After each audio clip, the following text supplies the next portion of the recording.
A paz do Senhor Jesus, queridos irmãos, um ótimo dia de bênção e de vitória da parte do nosso Deus. Eu sou o pastor Paulo Costa e nós vamos dar continuidade à série As 7 Dispensações, o plano divino através dos séculos. Amém? Queridos irmãos, através da história. Queridos irmãos, quero deixar aqui frisado e bem claro acerca das 7 dispensações. Nós temos aí um vídeo acerca da introdução, uma introdução bem aberta, um panorama bem fácil de entendimento, que a nossa ideia aqui, na verdade, não é complicar, mas é descomplicar, trazer um estudo profundo, porém simples, para que você possa entender um pouco do plano de Deus, né? Lembrando sempre, eu gosto de frisar, que nós não conseguiremos saber tudo e não vamos esgotar o assunto, mas nós podemos, mediante a fé em Cristo Jesus e através da cooperação do Espírito Santo de Deus conosco nos estudos, aprofundar alguns tópicos que dará maior entendimento para que nós possamos embasar a nossa fé e a nossa crença. Quero começar com uma oração e convidar você a curvar sua cabeça e orar comigo. Pai, em nome do Senhor Jesus, nós te louvamos e te agradecemos por mais uma oportunidade. Papai querido, abra o nosso entendimento, nos revele o teu Espírito por trás da letra. É isso que nós te pedimos e te louvamos em nome de Jesus. Amém. Amém, meus irmãos? Então, eu quero começar fazendo aqui a leitura de um texto que se encontra em Gênesis, né? Pegue a sua Bíblia, pegue seu papel, pegue a sua caneta, tenha aí em mãos uma caneta, um papel, para que você possa fazer aí as suas anotações particulares, tá certo? Nós estamos aqui na aula 1 e com essa aula 1 nós vamos ter aí um entendimento sobre a dispensação da inocência. Hoje vamos nos deter na dispensação da inocência, correto? Um vídeo rápido, simples, objetivo, focado, para que você entenda de uma vez por todas as dispensações e quais foram os projetos que Deus traçou na sua administração, tá certo? Então vamos lá. Dispensação da inocência. A dispensação da inocência é o período da humanidade que vai da criação de Adão e a mulher até a queda do pecado. Nós vimos isso na introdução. Este é o único momento da história humana em que a criação vivia em perfeita harmonia com Deus. Não havia mal, dor ou morte. O homem tinha a liberdade para se relacionar com Deus e com a criação sem as consequências do pecado. Então, eu quero que você esteja com a sua Bíblia aberta, com o seu papel e com a sua caneta, que nós vamos agora nos mergulhar nesse tema palpitante que são as 7 dispensações aqui do plano de Deus. Dentro de um contexto histórico e cultural, a dispensação da inocência é centralizada na ideia da criação do homem e sua responsabilidade sobre a terra. Gênesis 1, 26 ao 31 descreve a criação do homem à imagem e semelhança de Deus. Esse texto é de grande importância e cunho teológico, pois revela que o ser humano foi criado com um propósito: refletir a imagem de Deus na terra, cuidando de sua criação. Então, dentro de um contexto histórico, cultural, nós vamos entender aqui que essa dispensação, esse período, né, essa oikonomia, aonde a divindade, aonde Deus preparou para lidar com o homem, ela tinha alguns aspectos. E qual era? Tinha algumas finalidades. E qual eram as suas finalidades? As finalidades principais era o homem cuidar da sua criação, mas mais do que cuidar, era o homem refletir a imagem e semelhança de Deus. Gênesis capítulo 1, versículo 26, eu quero fazer a leitura com você desse texto, aonde está escrito exatamente assim: Então disse Deus: Façamos o homem à nossa imagem, conforme a nossa semelhança, e domine ele sobre os peixes do mar, sobre as aves do céu, sobre os animais, sobre toda a terra e sobre todos os répteis que se arrastam sobre a terra. Nós fizemos leitura de Gênesis capítulo 1, versículos número 26. E agora você se pergunta, o que seria a imagem de Deus? O que é ser a imagem e mais do que isso? O que é ser a semelhança de Deus? A imagem e semelhança de Deus no homem implica em aspectos espirituais, morais e intelectuais. Olha aí, nós temos aí a imagem e semelhança pelo menos em 3 tópicos.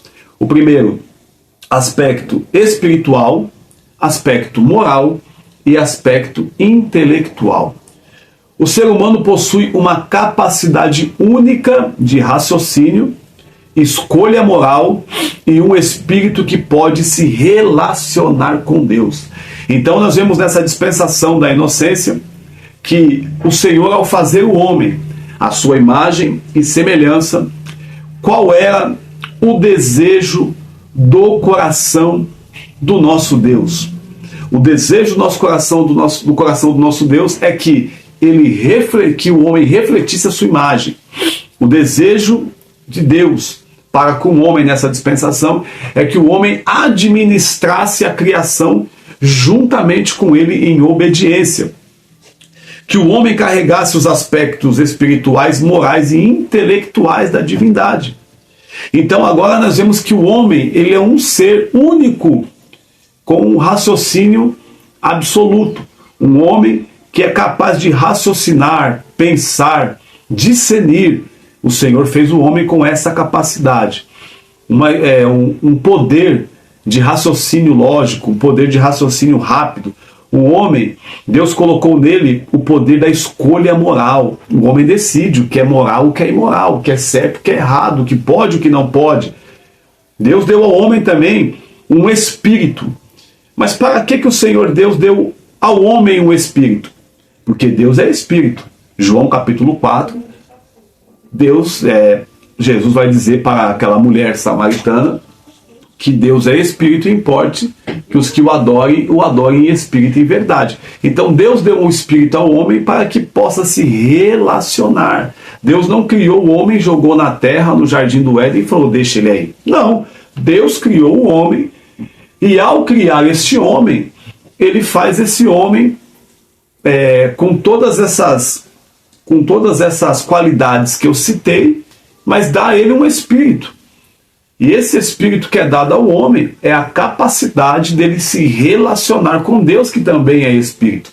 Então agora o homem tem uma capacidade de raciocínio, o homem tem uma capacidade de escolha moral, e agora o homem também tem um espírito para se relacionar com Deus. Então você e eu não estamos abandonados. Então nesse texto, nesse estudo que nós estamos fazendo sobre as 7 dispensações, a dispensação da inocência foi marcado por um Deus soberano que, ao criar o homem, deu a ele 3 características muito importantes que estão implícitas na sua imagem e semelhança. E quais são elas? Para a gente ser enfático. Uma das qualidades que o Senhor deu ao homem são os aspectos espirituais. A segunda, aspectos morais. E a terceira, aspectos aqui intelectuais. O Senhor Deus deu ao homem a capacidade única de raciocínio. Nenhum animal ou ser no planeta, no mundo, tem a capacidade de raciocínio idêntica, exatamente idêntica ao do homem. Lembrando aqui também que nós temos aqui uma outra característica muito importante.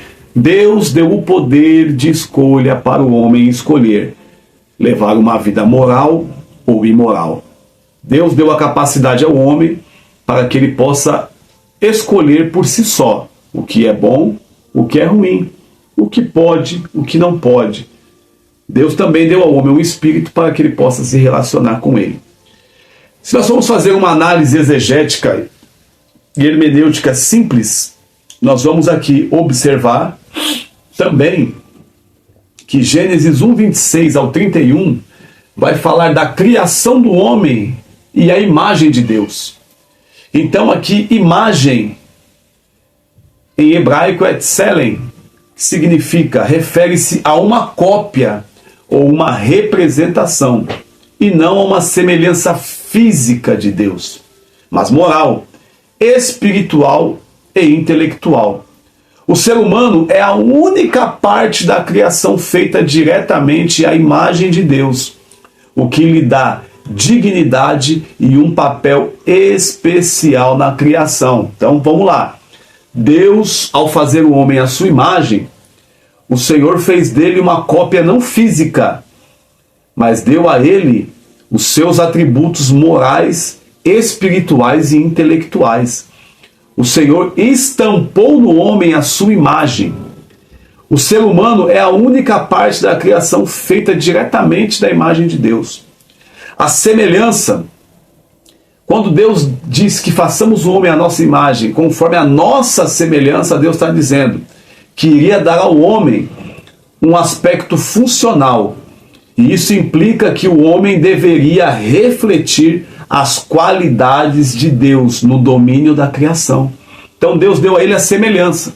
Ser semelhante a Deus é ter um aspecto funcional e agir, trabalhar, refletir todas as qualidades de Deus na administração e no domínio da criação. Olha que coisa tremenda que Deus faz com o homem. Nós vamos ver que falar de semelhança, o homem foi criado para governar e cuidar da terra de acordo com o caráter de Deus. Olha, isso é muito importante. A dispensação da inocência é marcada pela criação do homem. E nós podemos ver que ali foi, Deus disse, e isso é muito bom. Deus, quando nos fez, nos criou. E qual foi o marco, a máxima, podemos dizer, dessa parte? Deus fez a imagem e semelhança. O desejo de Deus é que o homem governasse a terra e tudo que o Senhor fez administrasse com a consciência de Deus, de acordo com o caráter de Deus. Então, eu quero pegar um gancho aqui e dizer algo para você. Tudo que você for fazer, tudo que você for elaborar e tudo que você for trabalhar na sua história, faça isso com o caráter divino. Faça isso com o caráter de Deus. A dispensação da inocência, ela passou, é bem verdade, mas nós podemos adquirir, mediante a Cristo Jesus, a pureza e a inocência de uma criança, voltar ao estado original. Em Cristo foi para isso. A gente voltar ao estado original, né? Batalhar para que nós possamos ser inocentes, ser puros, sem malícia, e administrar com o caráter de Deus sem segundas intenções. Nós vemos aqui também que esse versículo mostra que o homem não foi apenas uma criação física, mas que sua essência reflete a natureza divina e sua capacidade de governar a terra, tomar decisões morais e estabelecer um relacionamento com o Criador. Olha aí, esse versículo aqui, 1:26 de Gênesis, está nos mostrando que ao homem foi dada a capacidade em essência para refletir a natureza divina. E foi dada a nós, homens, uma capacidade, o ser humano, uma capacidade de governar, tomar decisões morais e estabelecer um relacionamento com o Criador. Tudo isso Deus estampou, depositou na sua criação. Quando forma o homem, Ele coloca tudo isso para que nós possamos ter governo, para que nós possamos ter sabedoria, para que nós possamos ter tomadas de decisões, para que nós possamos ter um estabelecer da fé, um estabelecer dos planos de Deus, nós possamos trabalhar de acordo com a mente de Deus, com a mente de Jesus Cristo. E isso está em nós. Jesus precisou vir para novamente nos purificar e trazer nós ao estado original e a gente possa entender esse projeto de Deus. Gênesis 2, versículo 16 e 17, ainda na dispensação da inocência, Deus dá um comando claro e simples a Adão. Esse é o mandamento de Deus a Adão. Ele pode comer de qualquer árvore do jardim, exceto da árvore do conhecimento do bem e do mal. A desobediência traria a morte. Olha aí. O Senhor Deus, ele faz o homem, ele cria o homem. E aí nós vamos observar que logo ali no versículo de número 2, 16 e 17, está escrito: ordenou o Senhor Deus ao homem, dizendo: de toda árvore do jardim comerás livremente, mas da árvore da ciência do bem e do mal dela não comerás, porque no dia em que dela comeres, certamente morrerás. Então nós vemos que Deus, ele deu uma ordem e um aviso: não coma, porque se comer, certamente você irá morrer. A palavra comerás aqui é um verbo que no hebraico nos traz a conotação de uma forma imperativa, o que indica a ordem clara de Deus. Essa ordem é dada com uma condição: a escolha entre a vida e a morte, entre obedecer e desobedecer. Eu gostaria que você anotasse aí no seu bloquinho de anotação, no seu caderno, a palavra vida, morte. Embaixo da vida você coloca obedecer, embaixo da morte você coloca desobedecer. Porque quando eu obedeço, eu recebo vida. Quando eu desobedeço, eu recebo morte. Então, Deus deu ao homem a condição de escolher o que ele queria, que é o livre-arbítrio, que é tão dito aí, que é tão falado, né? O poder de tomada de decisão, sem a intervenção. Deus, ele não intervém na decisão do homem. Ele deu ao homem essa faculdade, esse direito, para o homem, no desdobramento da história, tomar aí decisões concernentes a estas coisas.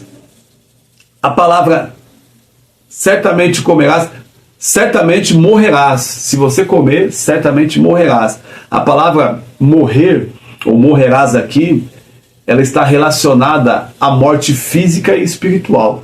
No entanto, a morte não era algo imediato, mas um processo que se iniciaria com a desobediência.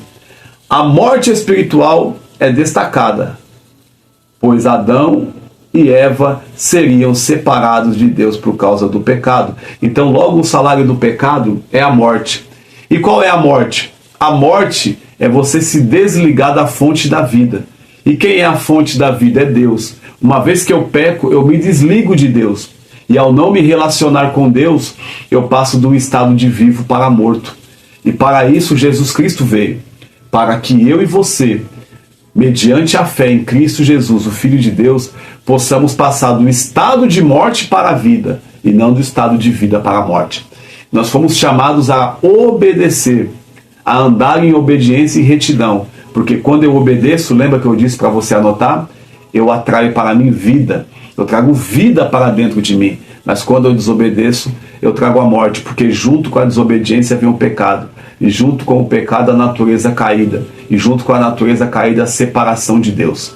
Então, nós entendemos aqui, a morte iniciou com a desobediência. Então, grave isso: todas as vezes que eu e você desobedecer, todas as vezes que houver uma desobediência em qualquer sentido na nossa vida, aprenda uma coisa: todas as vezes que eu e você fazemos uma coisa errada, quando quebramos um princípio, Deus ele se vê, não no pejorativo, mas Deus ele se vê obrigado a exercer um juízo na terra, porque alguma coisa saiu da normalidade. O juízo divino precisa entrar em xeque para poder colocar aquelas coisas no lugar. Então é aonde, todas as vezes que eu desobedeço, é como se eu desobedecesse. É a única forma que o diabo tem, é colocar a igreja contra Deus, na desobediência. Então gera morte. E não tem como, né, por favor, né, crente, não tem como alguém que já viveu tornar a ser morto. Ande em novidade de vida, ande em Cristo Jesus, tá certo? Nós vamos observar que a morte espiritual é destacada, pois Adão e Eva seriam separados de Deus por causa do pecado. O que faz separação entre o homem e Deus é o pecado. O pecado, ele faz uma divisão, o homem não chega até Deus. O mandamento de Deus tentava a obediência de Adão, este momento crucial, pois ao desobedecer, Adão e a mulher não só falharam em cumprir os mandamentos, mas romperam a relação direta com Deus, o que trouxe as consequências do pecado à humanidade. Quando eles romperam com Deus, quando eles fizeram o que não poderiam ter feito, aqui nós aprendemos que ao falhar, as consequências não ficaram só no jardim. As consequências perpassaram por muitos anos e chegaram até nós, né? Que é o pecado que veio passando de geração em geração e foi chegando até onde nós chegamos até aqui. Nós vamos entender que outra coisa muito importante é a queda de Adão e Eva ficou marcada na dispensação. A dispensação da inocência foi marcada pela queda também de Adão e Eva. Gênesis 3:6 está escrito assim, 3:6. E vendo a mulher que aquela árvore era boa para se comer, agradável aos olhos, e árvore desejável para dar entendimento, tomou do seu fruto e comeu, e deu também a seu marido, e ele comeu com ela. Esse versículo descreve a decisão de Eva de comer do fruto proibido e dar também a Adão, que também o comeu. Este é o momento em que o pecado entrou no mundo. A Eva viu. A palavra ver significa que Eva percebeu que o fruto era bom para comer e desejável para dar entendimento. O verbo ver aqui não se refere apenas à percepção olhar física, não, mas a uma escolha consciente movida pelo desejo, pela dúvida em relação à palavra de Deus. Isso aqui é muito forte, porque o que não pode haver no meio do povo é dúvida acerca ao mandamento e à palavra de Deus. Porque quando há uma dúvida em relação à palavra de Deus, eu e você somos movidos pelo nosso desejo e pelos nossos impulsos físicos e emocionais. Vale lembrar que quem anda pela palavra de Deus, quem conhece a palavra de Deus, quem pratica a palavra de Deus, sabe quando as suas emoções estão querendo ultrapassar e sabe também refreá-las. E aqui dentro da dispensação da inocência, nós vemos que na queda de Adão e Eva, né, de Adão e da mulher, nesta queda, ela se deu porque a mulher percebeu que aquela fruta era boa para dar entendimento. E aqui ultrapassou, porque ela deseja. Ela foi movida pelo desejo dos olhos. E aí nós vemos que a serpente chega e simplesmente faz uma proposta, muda, traz uma meia-verdade ali, né? Ela muda ali, traz uma meia-verdade, e esses sofismas acabam atrapalhando a cabeça da mulher.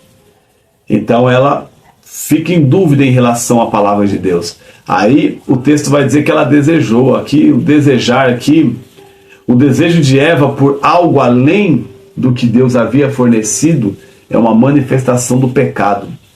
Essa palavra é um reflexo de uma escolha errada, motivada pelo orgulho, pela tentação de se tornar como Deus.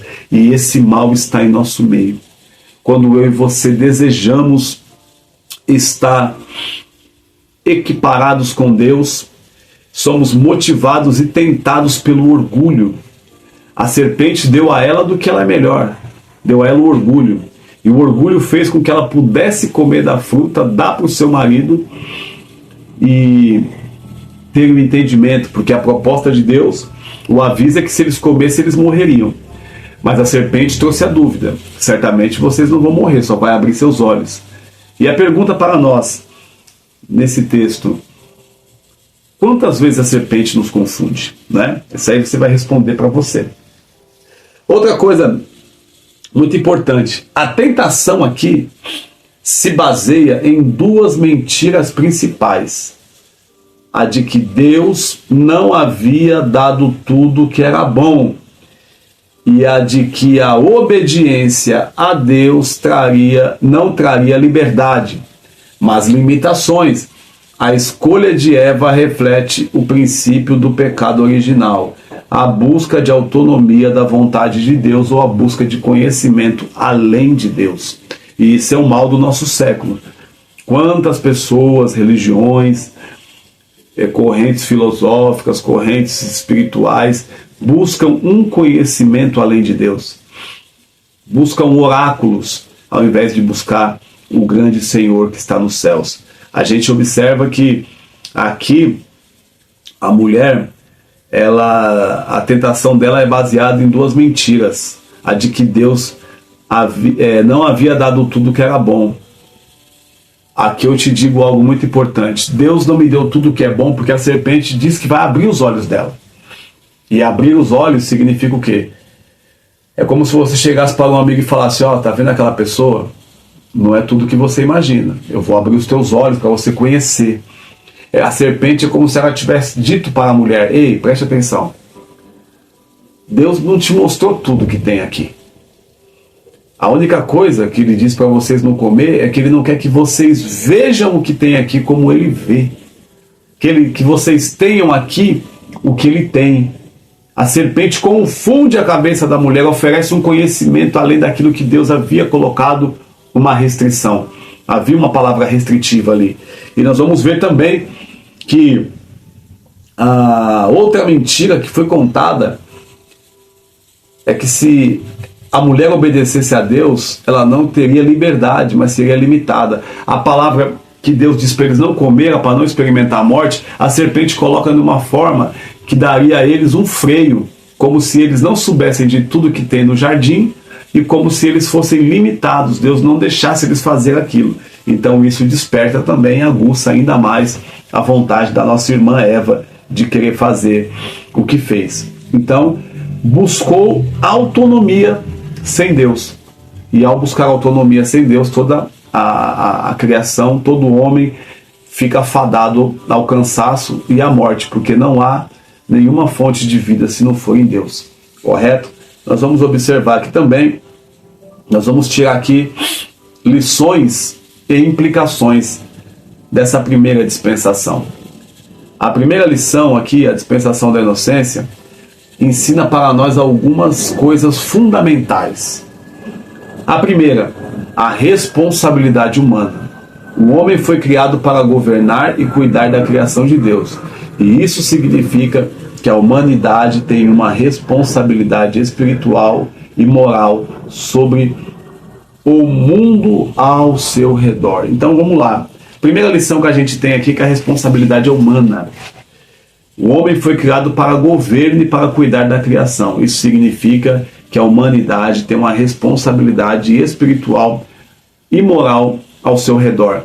Então, você tem responsabilidades à sua volta, você tem responsabilidades dentro deste mundo, porque a você foi dado o poder de governo como foi dado ao homem.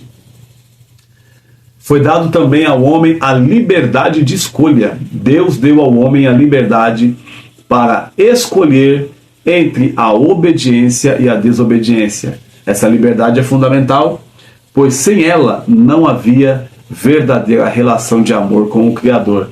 Ou seja, em outras palavras, se Deus não dá liberdade de escolha para o homem escolher moralmente, né, o que quer espiritualmente, se o homem não pode falar por si só, não seria uma liberdade de escolha. Seria um feudalismo, seria uma imposição. O homem amaria de forma impositiva, sobre jugo. E Deus, como ele não precisa mendigar nada para ninguém, ele deu ao homem o poder de escolha. Escolha quem amar. Escolha o que você quer. Você tem o direito de escolher, mas também você tem o direito de colher as consequências da tua escolha. É mais ou menos assim. Quem sabe a semente que planta não tem medo da colheita que vai vir mais tarde. Nós vamos observar também o problema do pecado. A queda de Adão e Eva trouxe o pecado ao mundo e a separação de Deus. A humanidade agora vive com as consequências do pecado, incluindo a morte física e espiritual. Na dispensação da inocência, com a queda do homem, toda a humanidade caiu. A humanidade caindo, ficamos fadados à morte espiritual e à morte física. A morte física, inevitavelmente, mas a morte espiritual, esta quando aceitamos a Jesus Cristo, ele nos ressuscitou.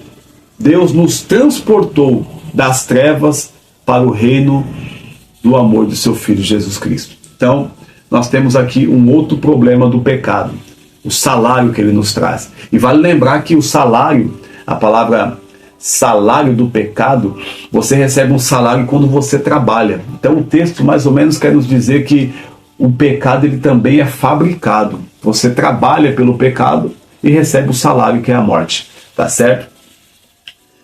Para nós compreendermos um pouco mais, a compreensão do pecado original não é apenas uma questão de desobediência, mas de escolher confiar no próprio entendimento, em vez de confiar na palavra de Deus. Essa escolha define a condição humana e o caminho para a redenção. Então entenda, para nós compreendermos o pecado original, para a gente entender o que aconteceu, é que nós não podemos, em suma, simples, eu e você não podemos confiar no nosso próprio entendimento. Nós somos regidos por uma constituição celestial chamada Bíblia Sagrada. Tá? Essa aqui é um pouquinho gastadinha porque é a Bíblia que eu estudo e eu ensino, eu gosto dela, estou com ela há muitos anos. Então, o homem ele não tem capacidade de tomar decisões pelo seu próprio entendimento. Até as nossas decisões têm que ser embasadas no poder da palavra de Deus. Então você não pode, não deve de maneira nenhuma tomar qualquer decisão sem consultar a palavra de Deus. Tá certo? Outra coisa muito importante que eu quero dizer para vocês aqui nessa aula ainda sobre a dispensação da inocência é que de uma forma muito especial Deus faz uma escolha e define a condição humana e o caminho para a redenção. Então, com a queda do homem, Deus já tinha tudo preparado, mas Deus ali lhe dá uma definição, né? Você sabe do texto, Deus tira o homem do cenário para que ele não tenha acesso à árvore da vida, porque se ele come da árvore da vida após a queda, ele seria um pecador eterno, um novo Lúcifer, um novo Luzeiro, um novo diabo, um novo Rei Léo Ben Shahar, né? Seria um novo demônio. E Deus falou, não, eu não quero isso. Eu vou vesti-los com pele de cordeiro, com pele de animais, vou vesti-los e vou justificá-los. Deus colhe a confissão do homem e da mulher dentro do jardim, eles confessam ali o pecado deles, Deus tira eles de trás das árvores, justifica e coloca eles do lado de fora. Ao contrário do que algumas pessoas pensam que Deus foi ruim, Deus foi salvar todo o projeto da raça humana, porque se Adão come da árvore da vida agora pecando, o pecado seria eterno e aí não seria desfeito. Mas o Senhor não é pego de surpresa, como eu disse na introdução da aula, o Senhor não é pego de surpresa. Deus não dorme. Para nós podermos encerrarmos aqui, concluir o que nós falamos sobre a primeira dispensação, eu quero deixar aqui. A dispensação da inocência foi o período em que o período em que o ser humano foi criado puro por Deus, sem pecado, com a liberdade de escolha. A queda introduziu a separação de Deus e a necessidade de um plano de salvação, o qual seria gradualmente revelado nas dispensações subsequentes. A relação inicial com Deus era perfeita, mas foi quebrada pela desobediência e a humanidade passou a viver sobre a maldição do pecado. Então Deus precisou criar ali um plano salvífico para restabelecer todas as coisas, trazer o homem de volta ao estado original e encaminhá-lo novamente ao caminho, ao alvo, né? Uma vez que a palavra pecado significa errar o alvo, né? O Senhor posicionou novamente o homem ao alvo e colocou ali uma luz, uma lâmpada para os seus pés, que é a palavra de Deus, para que ele possa encontrar o mapa da mina, o mapa da árvore da vida, ou ele possa encontrar novamente a vida em Cristo Jesus. O Senhor traz o homem de volta ao caminho da árvore da vida, ao estado original. Então nós temos aqui, na segunda aula, né? A primeira foi a introdução, a segunda aula, nós temos aqui um pouquinho, bem simples, acerca da dispensação da inocência. O período que Deus trabalhou com o homem em sua inocência, Mas no capítulo 3, versículo 6, o homem perde a sua inocência, dando vazão e o início à dispensação da consciência. Na primeira dispensação, Deus lida com o homem inocente. Na segunda dispensação, Deus lida com o homem que pensa. Então agora, o homem pensando e o homem tendo consciência do bem e do mal, o trabalho de Deus fica um pouco mais árduo. Mas Deus, como eu disse, Ele é soberano. Deus está acima de todas as coisas. Eu quero que você anote, assista quantas vezes for possível. Esse vídeo ficará no canal. É muito simples. Peço a você que curta, compartilhe com algum amigo. A ideia aqui não é mostrar que nós sabemos tudo, e a ideia aqui também não é mostrar que nós somos experts em nenhum assunto. Não, a nossa ideia aqui é ajudar principalmente quem não tem acesso a um curso teológico, a quem não tem acesso a uma escola teológica, aqueles que não têm uma escola bíblica dominical na sua igreja, aqueles que têm curiosidade, e curiosidade não pejorativa, mas que tem uma curiosidade investigativa, vontade de conhecer acerca do ser de Deus, da divindade, do Cristo, do Espírito Santo, tem vontade de conhecer mais sobre a sua fé. Esse canal, nós vamos trabalhar com a palavra de Deus, e o meu desejo é que você possa, de uma maneira muito simples e eficaz, assistir às aulas, anotar, aprender, e sempre essas aulas serão para edificação. Não gravamos essas aulas para disputa, para vanglória, não. O nosso ministério é o ministério do ensino, é o ministério da palavra. E o meu desejo é poder contribuir para que você aprenda de uma maneira simples. Aquilo que é difícil, a gente vai coar, vai passar na peneira e vai tentar trazer o suco pronto para você, para que você entenda. A ideia não é te complicar, mas a ideia é fazer você ter um entendimento da palavra de Deus. Eu quero que você, agora neste momento, tudo que você anotou, você revise, tá certo? Primeiro passo, você leia. Segundo passo, você releia. Terceiro passo, você revise.